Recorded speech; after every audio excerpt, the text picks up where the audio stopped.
টয়লেটে গেলে তীব্র ব্যথা হয়, মলের সাথে রক্ত পড়ে, বসতে কষ্ট হচ্ছে, তবে আপনি একা নন। বাংলাদেশে প্রতি 10 জনের ভিতর 7 জনই জীবনের কোনো না কোনো সময় পাইলসের সমস্যায় ভোগেন। পাইলস মূলত আমাদের খাদ্যাভ্যাস আর অনিয়ন্ত্রিত জীবনযাপনের ফলে হয়ে থাকে। যখন কোষ্ঠকাঠিন্যের কারণে অতিরিক্ত চাপ প্রয়োগ করা হয়, তখন মলদ্বারের শিরাগুলো ফুলে গিয়ে পাইলস তৈরি হয়। এটি কেবল ওষুধে সারে না, বরং আপনার অভ্যাসের পরিবর্তনই একে গোড়া থেকে নির্মূল করতে পারে। তো চলুন জেনে নেই পাইলস বা অর্শ থেকে মুক্তির 10টি ঘরোয়া উপায়গুলো কি কি। নাম্বার 1, ফাইবার বা আঁশযুক্ত খাবার। ফাইবার বা আঁশযুক্ত খাবার পাইলস বা অশ্ব রোগীদের মল নরম করে, কোষ্ঠকাঠিন্য কমায় এবং মল ত্যাগের সময় চাপ কমিয়ে উপশম দেয়। আর এর জন্য আপনার প্রতিদিনের খাদ্য তালিকায় প্রচুর পরিমাণে সবুজ শাকসবজি, ফলমূল যেমন আপেল, নাশপাতি, কলা, ডাল, আস্ত শস্য যেমন ওটস, ব্রাউন রাইস রাখতে হবে। এগুলো নিয়মিত খেলে ফাইবার মলকে নরম করে, ফলে ব্যথা ছাড়াই তা সহজে বেরিয়ে আসে। Number 2, sitz bath. একটি গরম গামলায় কুসুম গরম জল নিয়ে তাতে নিতম্ব ডুবিয়ে 10 থেকে 15 মিনিট বসে থাকুন। এটি মলদ্বারের রক্ত সঞ্চালন বাড়ায়, চুলকানি, জ্বালাপোড়া এবং ফোলা ও ব্যথাভাব দ্রুত কমিয়ে দেয়। দিনে 2 থেকে 3 বার এটি করলে দ্রুত উপশম পাওয়া যায়। নাম্বার 3, পর্যাপ্ত জল পান করা। জল কম খেলে মল শক্ত হয়ে যায়, যা পাইলসের সমস্যার প্রধান কারণ। তাই দিনে অন্তত 3 থেকে 4 লিটার জল পান করুন, কারণ এটি মল নরম রাখে, কোষ্ঠকাঠিন্য প্রতিরোধ করে, মল ত্যাগের সময় চাপ কমিয়ে ব্যথা ও রক্তপাত থেকে মুক্তি দেয় এবং আপনার শরীরকে ডিহাইড্রেট রাখে, যা আপনার সুস্থতার জন্য অত্যন্ত কার্যকর। Number 4, aloe vera gel. মলদ্বারের বাইরের ফোলা ও জ্বালাপোড়া কমাতে খাঁটি অ্যালোভেরা জেল ব্যবহার করুন।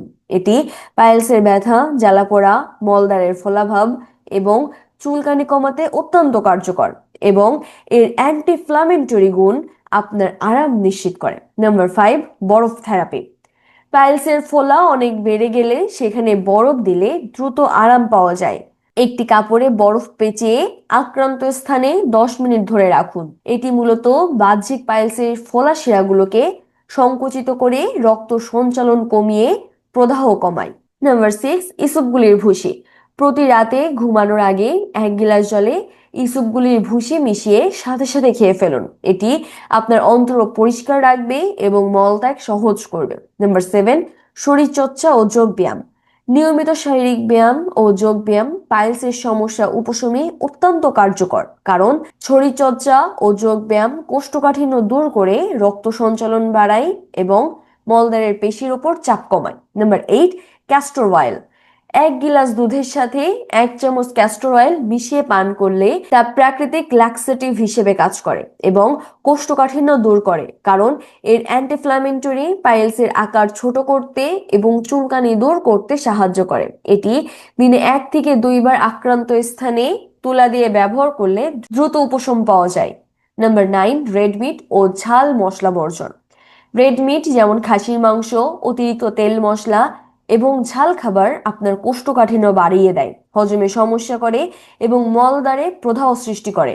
সর্বোপরি রেড মিট ও অতিরিক্ত ঝাল মশলাদার খাবার আপনার পাইলসকে কয়েক গুণ বাড়িয়ে দেয়। তাই পাইলসের সমস্যায় সুস্থ থাকতে এগুলো বর্জন করা আপনার একান্ত কর্তব্য। নাম্বার 10, টয়লেটের হ্যাবিট পরিবর্তন করা। টয়লেটে বসে মোবাইল টেপা বা দীর্ঘক্ষণ বসে থাকার কারণেও আপনার পাইলসের সমস্যা হয়ে থাকে। এছাড়াও মলত্যাগের সময় অতিরিক্ত কোদ বা চাপ দেওয়ার কারণেও এটি হয়ে থাকে। তাই টয়লেটে বসে থাকা, কোদ দেওয়া বন্ধ করুন এবং প্রয়োজন বোধ করলেই দ্রুত মল ত্যাগ করুন। মনে রাখবেন, ঘরোয়া উপায়গুলো শুধুমাত্র প্রাথমিক ও মাঝারি পর্যায়ের পাইলসের জন্য অত্যন্ত কার্যকরী, কিন্তু যদি মলদ্বারের রক্তপাত বন্ধ না হয় কিংবা মাংসপিণ্ড অনেক বড় হয়ে বাইরে বেরিয়ে আসে, তবে সময় নষ্ট না করে একজন কোলোরেক্টাল সার্জনের পরামর্শ নেওয়া আপনার একান্ত কর্তব্য। মনে রাখবেন, পাইলস কোনো মরণ ব্যাধি নয়, কেবল আপনার সচেতনতাই পারে আপনাকে এই অসহ্য যন্ত্রণা থেকে মুক্তি দিতে। ধন্যবাদ সবাইকে।